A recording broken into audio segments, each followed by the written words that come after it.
Poliangiitis with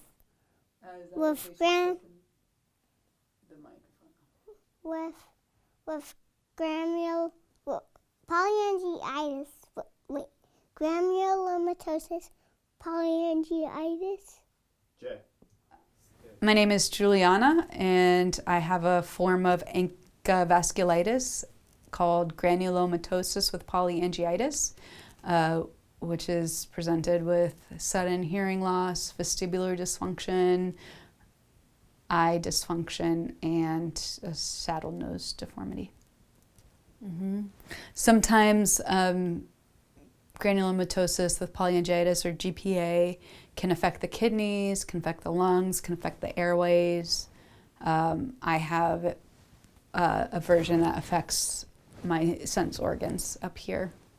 Why are you asking questions? Ask us some questions here, buddy. It's an autoimmune disorder that attacks your blood vessels. So I think the first symptom, my nose started swelling, and then that swelling spread to between my eyes, which then spread up and down. And sort of by the time it was spreading, I was like, oh, I have no idea what's going on with my face. Somehow I had the sense that, like, oh, things are sounding different. But when I sat up, I was like, whoa. There was just like a whoosh of like, oh, hey, the space is not where I thought it was. And then this was a cabin outside my parents' house. So I walked to my parents' house, and in that walk, realized I was very unsteady. And I got in, and that's when I started talking to them, and their voices were coming back sounding like little chipmunks. Hey, how you doing? And that kind of stayed the same. So the chipmunk thing kind of was how it was, but my balance turned into dizziness. The world was spinning. It wouldn't stop spinning. I've had that before when you drink too much and, you get the spins. And then I went to this ENT, just paid out of pocket to see this ENT. And he took one look in my ear, I think. The line had been that you might have water behind the ear, and I've been taking Benadryl, and he took one look at my ear, and he was just like, go get a hearing test right now. I don't think this is, there's water. I think this is something else. And so I was like, oh, okay, all right, fine. And I went to a Blue Sky Hearing, an audiologist in Berkeley that day, and they tested me, and I had zero hearing in my left ear. At otolaryngology, they basically were like, okay, this has happened to you. You've had sudden hearing loss. It's something with your inner ear because you also have this balance disorder. They gave me an MRI, and they said it basically looked normal except for inflammation around the nerve leading to the inner ear. Then I had my baby. I gave birth. And about 5 weeks later, I was like walking through a hallway, and I all of a sudden just like careened into the side of the hallway and thought, oh, that's weird. And then I don't remember after that. But I do know what happened on my right side. It started happening, but I don't remember. I had to immediately go on a high dose of steroids. I mean, mostly I remember personally feeling really overwhelmed. Also at that time, I had like a 5-week-old. My dad was, I don't remember at what point he got the news that he was basically going into home hospice, but it was like getting there. And then I think the biggest thing I was struggling with was, I don't know whether I will ever hear my daughter's voice. And So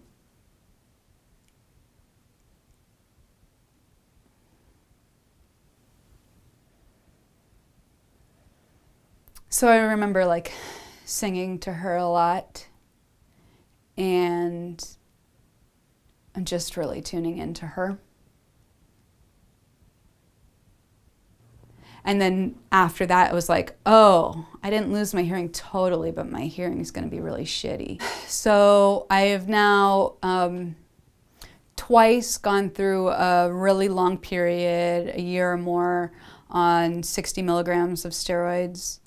In the moment, I can feel the way it flavors my emotions. What the steroids did is it didn't create problems, or it didn't create opinions, but I felt like someone was inside me being like, oh, you're angry, huh? Well, what it did, it redistributes your body fat. So it like made my legs really small and like, I guess, put that all on my belly and my face. Looking in the mirror every day and not looking like yourself, and you know, my body just changing in that way and not liking it. Yeah, that's hard. You know, the GPA is also eating away at the bridge of my nose. I started having some funny eye stuff. It was this eye. My eye was like very red, looking at any kind of light hurt. Like it just was like, oh, everything was so bright. It also just felt like there was lots of like needles poking my eyeball. It felt like there was knives stabbing all around.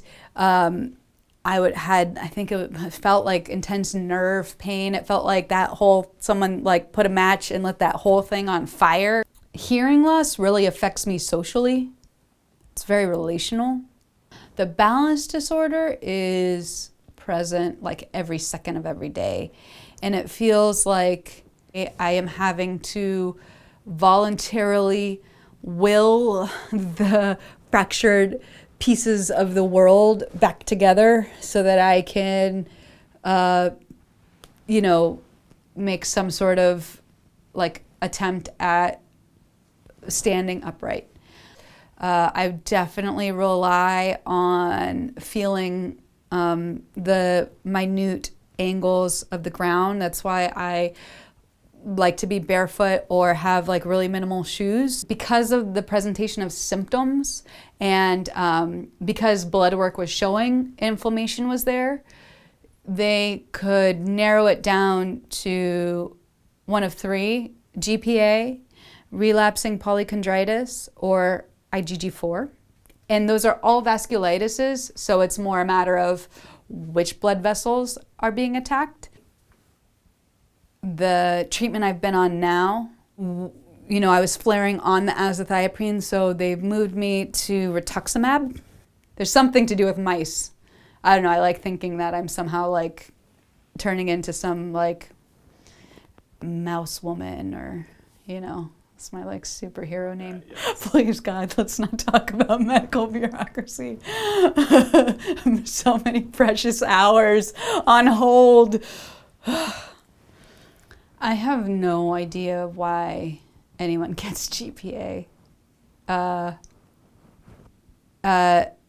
do think stress causes inflammation. I don't know that it's enough to create the existence of GPA, but certainly I think stress and sort of more emotional events and how you respond to them, I do think it impacts maybe how it's presenting, the severity of it. You know, I think about myself before this happened, and I just see someone who knew a lot less and had experienced a lot less, and probably could have kept living without ever knowing this world that opened up to me that is full of discomfort, is full of difficulties.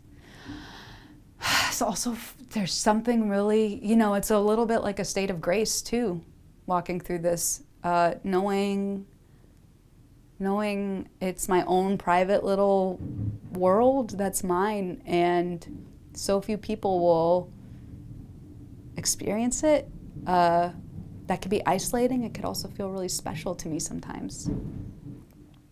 Granulomatosis with Poliangiitis. How do I cope? What does cope mean? How do I get through it? How do I deal with being sick in a way that keeps me going? Partly, I have a really entertaining child in my life who needs things, and so I must provide and deliver. That means it's the end of our turn. Oh, done. Cut. Granulomatosis with Poliangiitis. Granulomatosis with Poliangiitis. Granulomatosis with Poliangiitis. Granulomatosis with Poliangiitis. Granulomatosis with Poliangiitis.